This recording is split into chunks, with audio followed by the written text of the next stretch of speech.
Having a degree won't guarantee you a job. What do employers look for? How do they decide why to hire you or not? Is there something else besides a degree you should have? Well, the answer is soft skills. What are they? How you can improve them? And all of the things we are going to cover today in this video.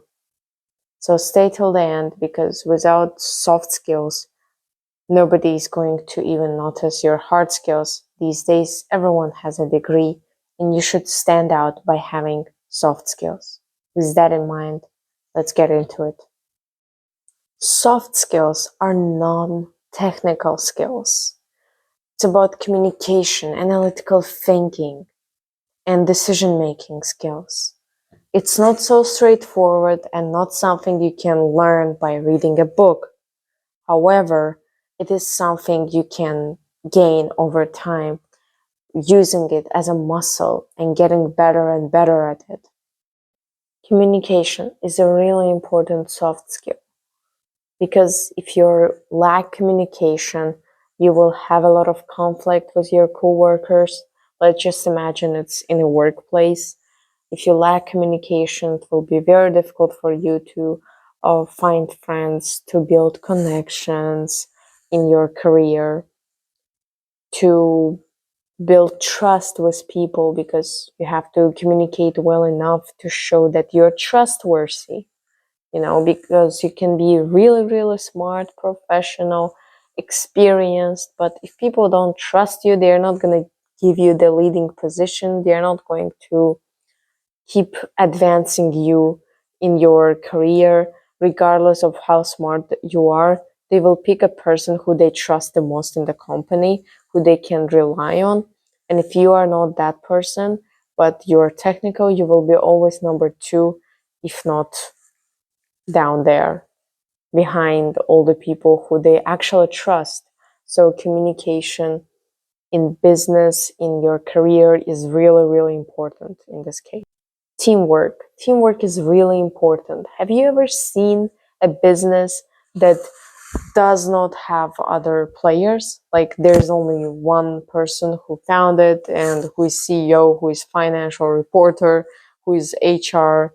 Well, you don't need HR in this case. Well, who is doing everything basically, right?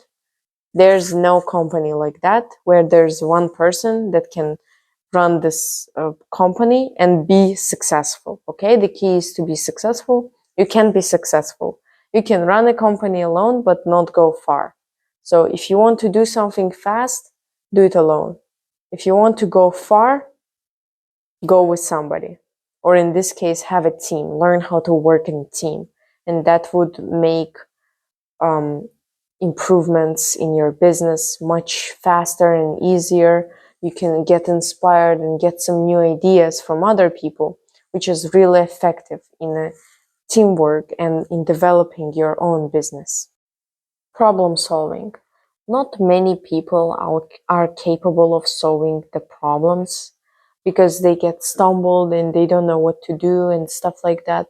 And problem solving skills are something that you learn to acquire over time. Like, for example, when I came here in Hungary to study, get my bachelor's, I didn't have good problem solving skills, because my mom and my dad would do everything for me in my home country, and I didn't need to lift a finger to get anything. Literally groceries, my dad would do groceries, my mom would cook everything, and ever any problem, my parents would solve it, and I didn't have any problem solving skills. And so when I came to Hungary, I was forced into solving my own problems. How do I get a number? How do I settle? Where do I rent? What do I rent? Do I get a contract? When do I sign it? Do I get a copy of it? Or if I travel, or what do I take with me? What kind of ID I should write, ID code should I write in online check-in, and all that stuff.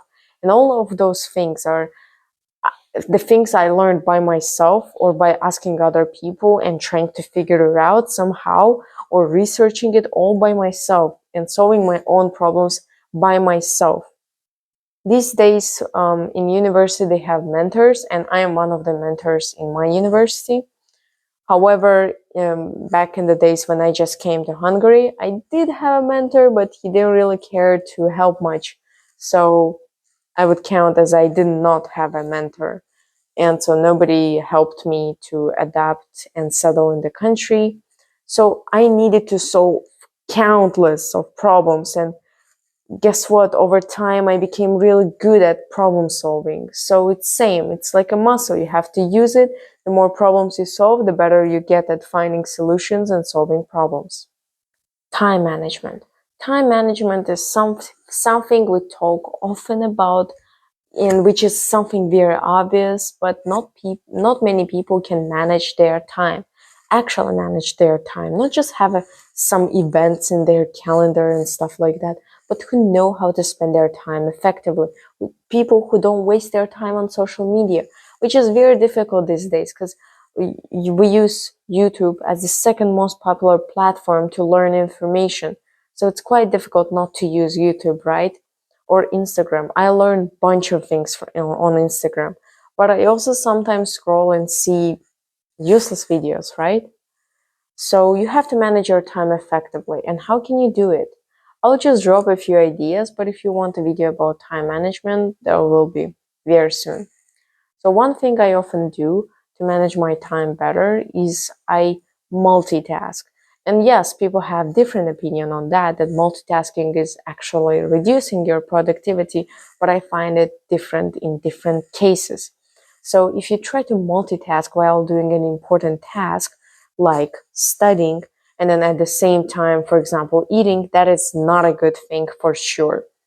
However, if you're going to university or you go to work or groceries to do your groceries, you surely have some time to, for example, call a friend really quickly and update them on things that have been going on recently, or your parents.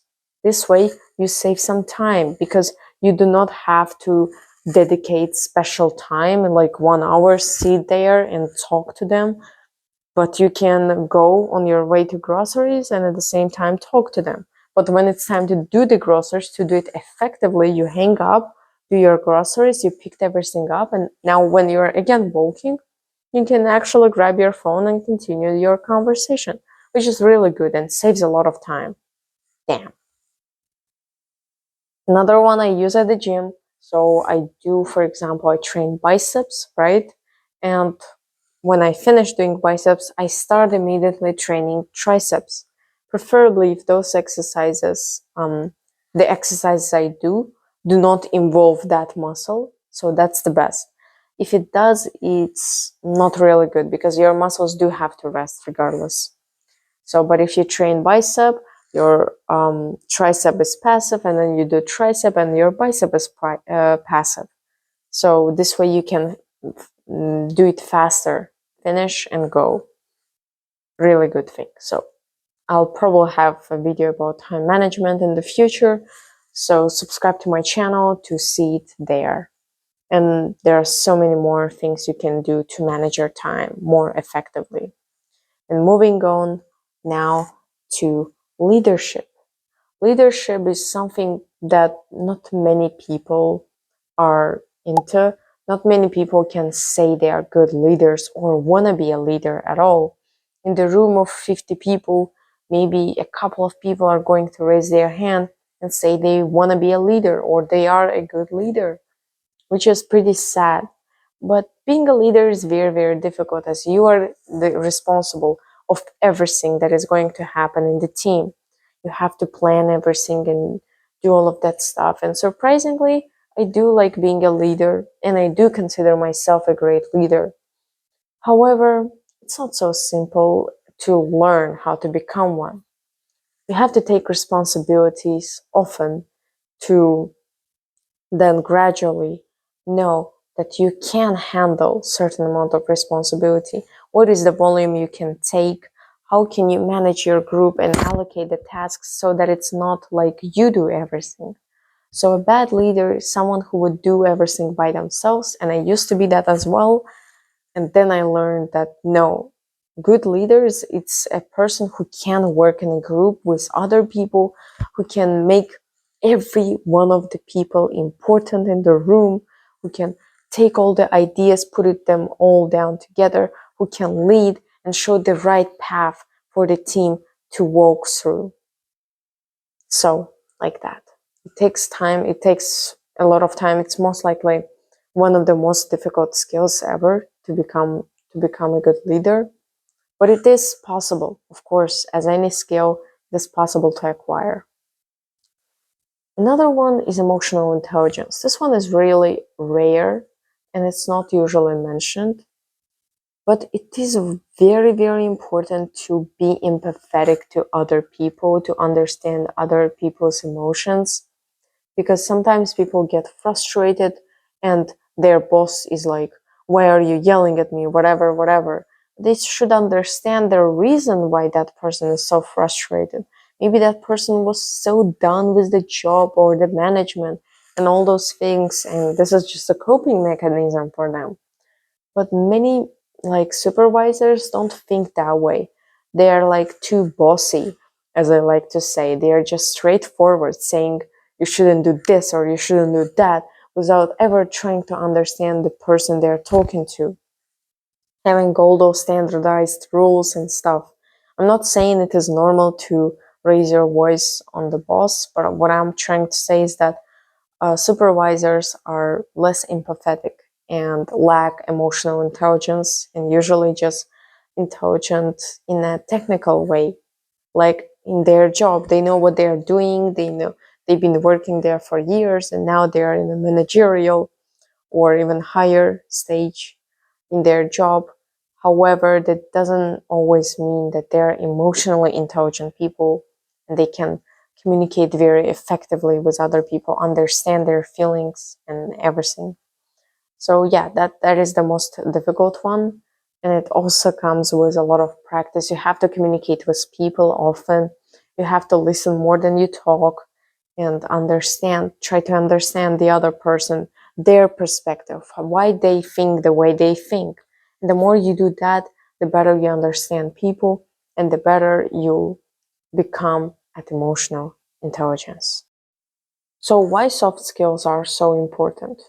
They are important because without soft skills, you cannot manage a company well. Well, it all depends on your goals in the future and where and how do you want to work. But mainly in any job, it is really a good requirement to have some bit of soft skills like communication and teamwork, decision making skills. Sometimes workers do have to make decisions. Maybe they're not managers or have some high status in the company, but they still have to make certain decisions. You know, which task to prioritize, and is it so straightforward, or can I twink it a bit and do it differently or not? And those are things that come over time and they're very, very important. Some of them not that much. Others are very, very important. And teamwork, I think, is one of the most important ones. Like all of them are important, but teamwork is, again, you always work in a team. So if you cannot work in a team, that's a big, big problem, unless you're in IT and stuff where you can sit and work independently. But also, developers often need to consult about something and talk and work in a team. So it is relevant in almost all industries. Okay, how do you actually develop your soft skills? We understand what they are and why they're important, but how do you actually develop soft skills? Well, you should analyze yourself and ask other people what they think about your soft skills, what they think about your communication. The more data you get, the better you can figure out on what you should actually work. Maybe you thought your decision making skills are bad, but then people say you're quite decisive. You make decisions quickly and they're pretty high quality. Maybe that is something you didn't know about yourself, but other people tell you. And maybe you thought you're good at communication, and then others say that, no, sometimes I feel like you do lack communication and you do not care enough about the conflict and you just skip it or ignore the problem and try to move on with it. So just pay attention to what people say to you. And then this way you know on what you should work on. Also, you can take mentorship or have a mentor yourself. It's good to have a mentor if you're young and inexperienced and you have someone who been there, who has so many years of experience. It is really good, but they have to want to mentor you. So you have to have certain qualifications or to be liked by that mentor, inspire that mentor, so that that mentor wants to pull you up and make you better.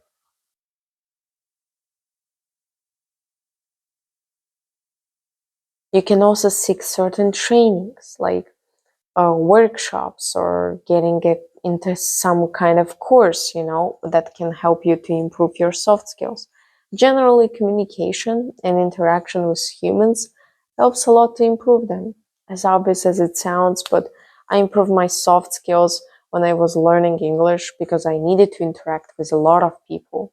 Regardless of me wanting it or not, I did improve my soft skills. So that is something you can also try.